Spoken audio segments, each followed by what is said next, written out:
A topic about engaging the younger demographic. So right now, the 20 to 30-ish type age range in the workplace and in the volunteer sector. So you might be wondering, like, who exactly is the demographic that we're talking about? And so it's individuals born between 1980 and the 2000. And this group is typically referred to as Gen Y, the Echo Boom, Generation Next, Gen Next, Trophy Generation, the dot-com generation, and the years can vary depending on what country you live in. In the U.S., it's anywhere from like 1982 and a little bit later, but in Canada, we recognize it as people born around 1980. This topic, we're going to be focusing specifically on that 20-year-old age range, like people who are in their 20s for the most part. So what does it mean to engage a younger or young adults? It's a little bit different from engaging youth, because youth have a focus that is more towards skill development. They're resume boosting, they're doing it for school, or they're highly engaged in their communities, and it's a little bit of a different focus than getting someone who's a young adult engaged. The official definition that I was able to find is that it's creating opportunities for meaningful participation and sustained involvement in activity with a broader focus than him and herself, with a specific focus on collaboration. And like one interesting thing is that, you know, the people who are in their 20s now are people who have been volunteering since very young age. They've been volunteering since high school. I know for myself, I started volunteering when I was 8 years old. You know, I was pulled in through Girl Guides to start volunteering at a blood donor bank. And, you know, I was told very young, you need to volunteer to be a well-rounded person. I'm 28 years old right now, so I'm sort of smack dab in the middle of this demographic. So a lot of the examples I can share today are from my own personal experience. I guess I sort of missed the introduction part, but the other reason why I'm talking about this topic, if you weren't in my session this morning, I run the Young Leaders Council for United Way, which is a group geared towards 20 and 35-year-olds. So for the last couple years, I've been doing a lot of research and reading on this topic, and it's a particular interest of mine, how the generations collide in the workplace and what those clash points look like. And so today's topic is really around that sort of piece. So thinking about how young adults can be meaningfully engaged, it can be categorized in three sort of broad areas, and that's relevant for both the workplace and for volunteering. And it's around three areas. So it's awareness, participation, and decision making. The awareness concept is around how can you have a two-way conversation with someone. It's not good enough to just present the information and that's it. You have, just posting on a website and not having an opportunity for dialogue back, or that comment bar, or that comment box, or that ongoing forum and dialogue. You need to have that component to engage them meaningfully into that conversation. Participation and connectiveness is the next one, and that's an organization's ability to provide opportunities that are for the short to mid-term while inspiring long-term loyalty. I mean, the demographic is changing and transitioning so quickly, work, school, family, whatever it may be.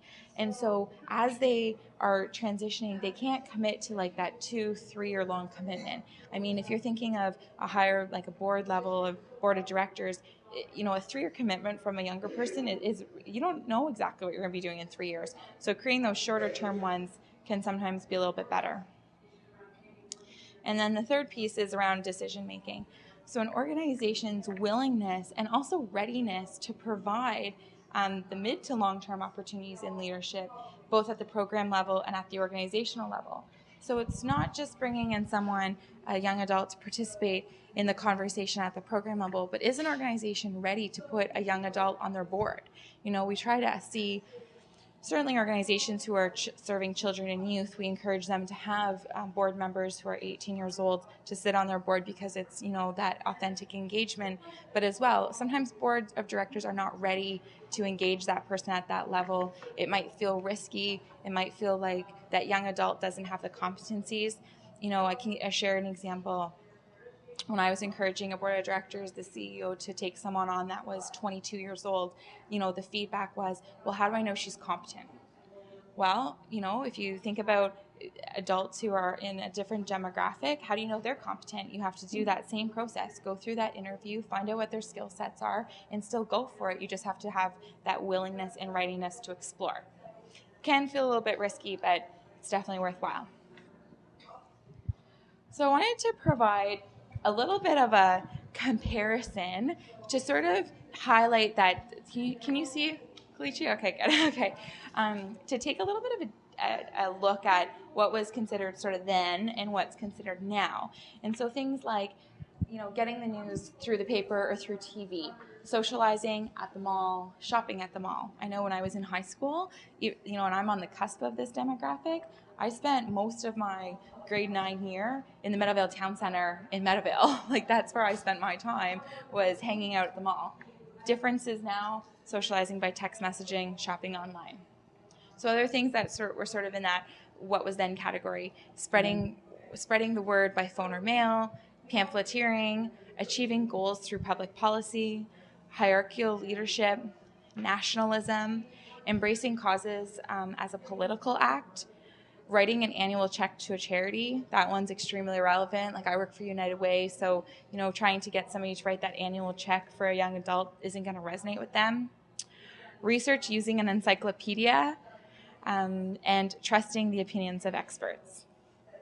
The shift is transitioning to getting the news through the internet, socializing by text messaging, blogging, mobilizing through online social networks, achieving your goals through social connection, so being able to build a team and working and collaborating. Something that they refer to as side-by-side leadership, and we'll talk about that a little bit later on. Internationalism, there's no national boundary. It's a global world out there, and most young adults, or not most, but young adults have those opportunities to travel in lots of different places, and many of them have been around the world twice in some cases. Another big piece is like giving $10 online. So that's really convenient. Even earlier this week, my friend, she's doing one of the breast cancer walks, very quickly sends out that message, $25 like that I've given, takes instantaneous. It didn't take much thought for me to want to do that, but that type of targeted approach works really well. Research by surfing things like Wikipedia online, and not necessarily straying from trusting experts, but trusting the opinions of friends. So if I'm going to make a decision on something, I'm going to talk to my friends about it. What do you think about this? Like HST, for example, something that's in the media right now. I'm not going to go to an expert and try to listen to what they're thinking of. I'm going to talk to my friends, family, who the people that I know, those personal connections, to make those decisions. Does that resonate with anybody here? Does that make sense? Is this like, you're like, oh yeah, it totally makes sense? Okay, so as I mentioned, like some of the research that I've done, I'm certainly not an expert in this topic at all. I think I'm just have a passion for it, and that's why I like to speak on it and try to share as much as I can. And some of the newer stuff that's come out lately has categorized the way that young adults work in the work world and volunteer in the nonprofit sector are shaped by 7 trends.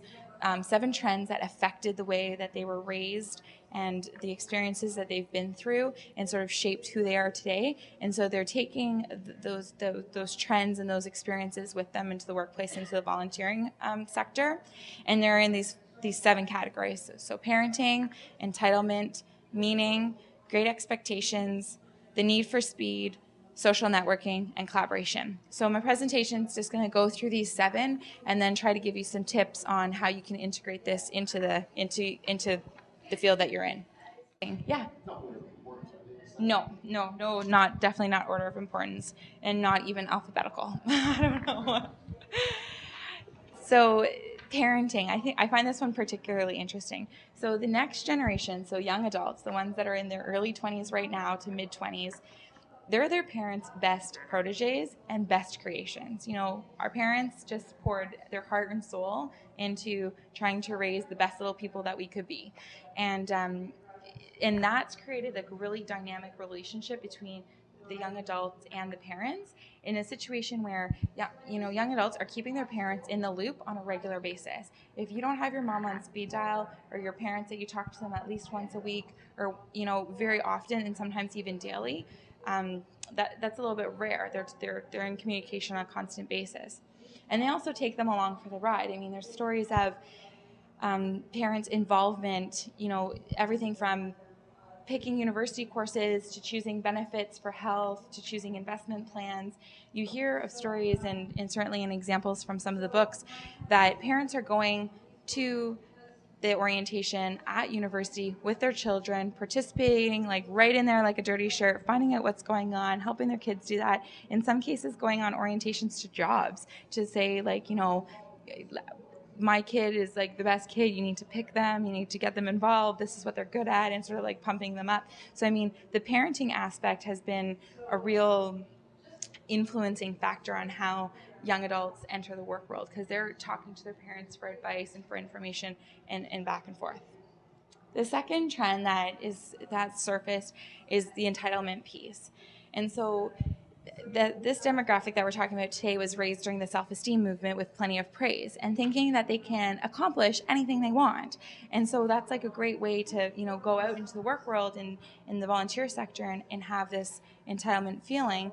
And, you know, generally they have a lot to offer. Like, you know, we're coming to the table with lots of skills, experience, we've been volunteering, we've been exposed to lots of things, but in turn, we expect a lot back.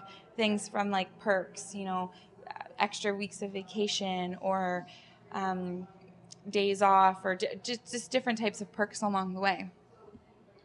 Sometimes this can be reflected, the entitlement piece, in a very negative way. You know, other generations might look at a millennial or that younger adult and say, I can't believe that person had the guts to ask that question in the staff meeting. Like, what are they thinking? I would never ask that question. And for that young adult, it seems natural. That's something that would come out. And so that's where a clash can take place. The perks part before they earned it. I mean, it's not uncommon for someone new to start on a job and say, so when can I have Friday off? I know I've been here for a week, but can I have Friday off? Like, why not? And they don't see that disconnect, whereas other generations are like, they haven't earned it. They just got here. What are they talking about? You have to pay your dues first. And sometimes this can come off as being spoiled. And so that's where that generational difference can happen. The key with entitlement is that you can't just confuse it with engagement. When you know, those questions are being asked, or those young adults are coming into these conversations, or having that entitlement feeling, it can be engagement. I mean, I'll give you an example. My boss is like classic. She knows that I use this example often. When I first started, and even still today, if I'm excited about something and I'm working on a project, I'm bouncing into her office and I'm like, hey, I want to tell you this. Can I talk to you about this? Because I really need your advice and a little bit of coaching on how to like handle this situation. I need your input. And for her, that came off as like a little bit annoying. It's like, what is this person doing? Why does she need me to hold her hand? When really it's because I'm so engaged and I just want to learn more and I want to access that resource to the best of my ability and take it into the full part.